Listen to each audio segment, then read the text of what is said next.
Have you recently tried to make a Warpath build viable? Have you used a one-hander and a two-hander and several different ways on the skill tree, trying both spell damage and hit damage, to find yourself just throwing the skill away because you couldn't get it to work?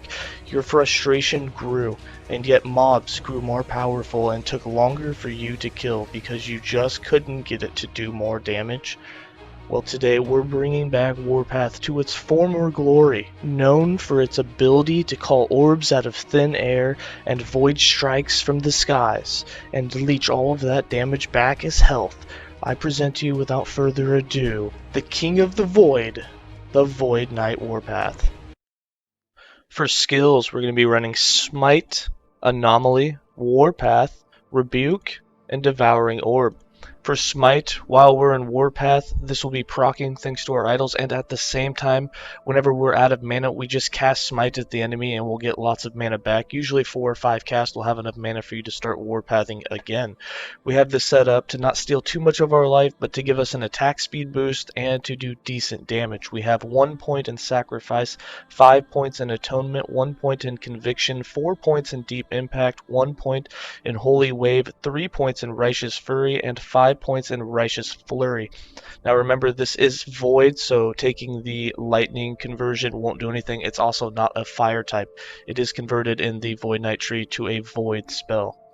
For Anomaly, we're using this for increased attack speed and so that we can get a bunch of leech. We have 1 point in Void Touched, 1 point in Immediacy, 1 point in Time Bubble, 4 points in Temporal Mastery, 1 point in Lingering Memory, 1 point in Time Lord, 2 points in Manipulation, 1 point in Swift Rest, 4 points in Time Eater, and 4 points in Void Mal.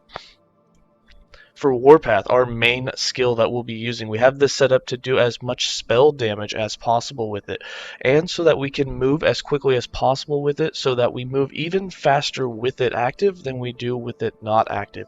We have 3 points in Void Spiral because we're doing all void damage, so we have some global melee void damage added. This unlocks Temporal Cascade, which we put 5 points in so that we have a 40% chance of creating a cascading orb on hit, 4 points in Quick Silver Wind so that we're 40% quicker, 4 points in Apocalypse Whirl so that we can apply Time Rot on hit, there's a 24% chance on every hit, 1 point in From the Abyss so that we now cast an Abyssal Orb every second, and 3 points in Abyssal Flurry to make those orbs quicker. With a 120% increased frequency, it's about every 0.4 seconds that you'll make an orb, on top of 40% chance on hit to get a cascading orb. These orbs are different from each other and it's fun to watch. These are more like a void beam that kind of shoots out, kind of like the void clerk or the birds shoot. The abyssal orb looks like more like a devouring orb that kind of just shoots straight at a target. And while you're actually spinning, these orbs will be created, and then when an enemy gets within range, all the orbs will go towards that enemy, which is pretty cool. For Rebuke, we use this when we are about to take a big hit or when we know that we can't get out of trouble wherever we're at and we need mana back. So it'll give us increased mana back. It'll do some damage if we plan on getting hit a bunch, and then we also will have it to do a 75% damage reduction while it's active, which is really nice if you're about to take a hit and you can't get into channeling, because not only will Rebuke reduce the damage taken by 75%, it's also a channel skill, so you get all those armor protections that we're going to get while channeling. We have 2 points in Bide, 6 points in Retaliation, 3 points in Dark Thoughts, 1 point in Void Fused Barrier, 4 points in Battle Meditation, 2 points in Regenerative Shell, 1 point in Augmented Plating, and 1 point in Brave the Elements. And then for Devouring Orb, we have this set up for a lot of extra damage. Now, whenever we leave Warpath and then we go to use Smite or we go to use Rebuke, in between that, you're going to have Devouring Orb on autocast, so it'll automatically proc, and then because we're a Void Knight, there's a chance for it to echo, so you might even get 2 orbs for the price of 1. On top of that, while you're warpathing, these will circle around and do extra damage. It also gives us move speed. We have 1 point in Dark Moon, 2 points in Abyssal Rush, 1 point in Cosmic Impact, 5 points in Sightless Star, 1 point in Void Adept, 1 point in Hollow Orb, 1 point in Abyssal Emission, and 8 points in Dark Torrent, so we get a lot of Abyssal Orbs coming from the Devouring Orb. For passives, we have 23 points in the base Sentinel class, with 5 points in Juggernaut, 5 points in Relentless, 5 points in Armor Clad, 5 points in Time and Faith so that we get 10 mana gain and 25 life when we use Smite, and 3 points in Axe Lower so that while we're hitting enemies with Warpath, we have a chance to throw an Axe, which will proc Smite for us. It has about a 40% chance or just under. We have no points in the Forge Guard, 6 points in the Paladin so that we can get Divine Bolt. We have 5 points in Defiance and 1 point in Divine Bolt. So there's a 20% chance on melee hit that we will cast this Divine Bolt, which is just more spell damage. It's worth the 1 point. And 84 points in Void Knight. We have 5 points in Temporal Corruption. This converts your Smite into a Void type. 10 points in Sorrow and Steel. 8 points in Void Bolts to get you more spell void damage for that Smite and for every other spell that will be going off.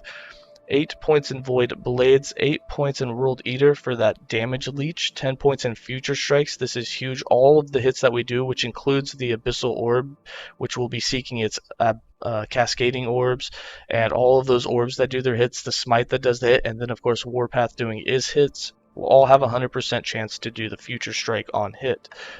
We have 3 points in Echoing Strikes, 10 points in Time Legion, 15 points in Dread, 5 points in Void Aegis, and 1 point in Future Mind. For items, we have the chance to cast Smite when you are hit, and then for the suffix, you can have anything that you want. We have increased physical damage over time. I think you can get void damage over time, and if you can, I would recommend getting that because we do a lot more void damage.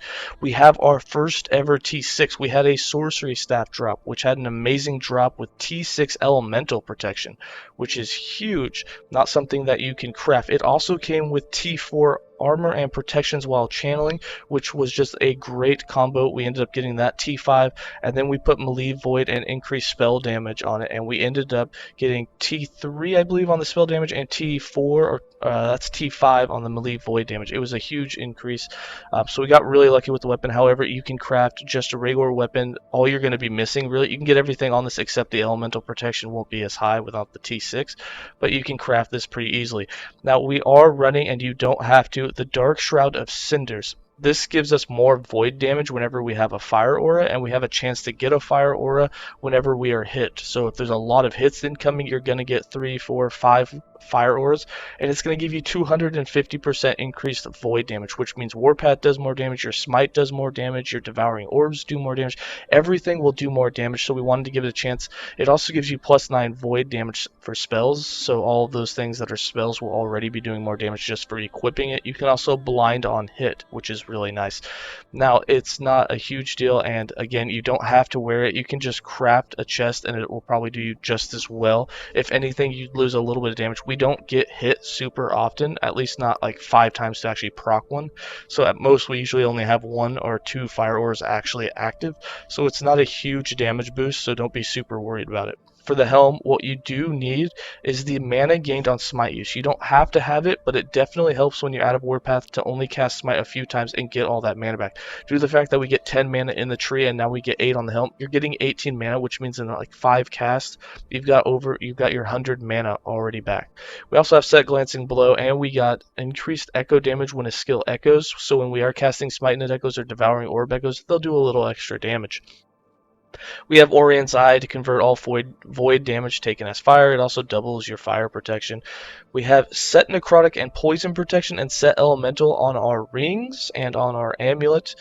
We also have it on our boots along with our gloves, and then our belt's going to have Set Glancing Blow, increased armor with poison and necrotic protection. Our relic is going to have increased damage while channeling, and the rings and the relic are going to have armor protections while channeling. That's going to be the big one that you're going to want. The Set Elemental isn't huge. We had a lot of it on our weapon, but the necrotic and poison protection is what I'd recommend getting T4, T5 of first on the 4 items that you can, which will be both rings, the boots, and the gloves. For the character sheet, you can see that we have 1,000 to 2,000 protections, except for Void. Void doesn't matter because we convert it with Orient's Eye. We do have 100% Glancing Blow. We don't run any dodge. We have 0 dodge, and the reason for this, we want to get hit. We're trying to activate those fire auras. While channeling, all of these obviously will go up. You'll see that we have anywhere from 2,500 to up to 5,600 for fire, but roughly about 2,500 to 3,000 protections, which is enough to make your survivability pretty good. and allow you to defeat all the bosses, go pretty far in the mono, and get over 100 waves in the arena. For that, the gameplay is pretty simple. I like to just Warpath around until I'm out of mana. I'm going to put Devouring Orb and my Anomaly on autocast, and in this way, I don't have to worry about them ever. Whenever I come out of Warpath, it'll just autocast it. I go in Rebuke. Rebuke lasts for a few seconds. It's going to let my mana come back up. And then whenever I am completely out of mana, which you'll see our mana doesn't actually go down too badly while we are channeling Warpath, we can actually spend quite a bit of time in it.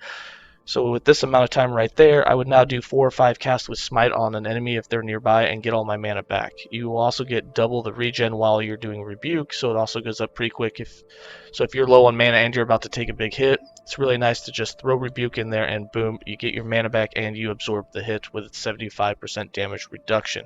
Now, Devouring Orb is not an autocast and neither is Anomaly, so you got to make sure that you come out of Warpath whenever it's off cooldown just to make sure that you have that extra leech in the attack speed that you're getting from it. So you don't really want to stay in Warpath for more than 10 seconds at a time. And that's it. I'm going to go ahead and give you guys some more gameplay.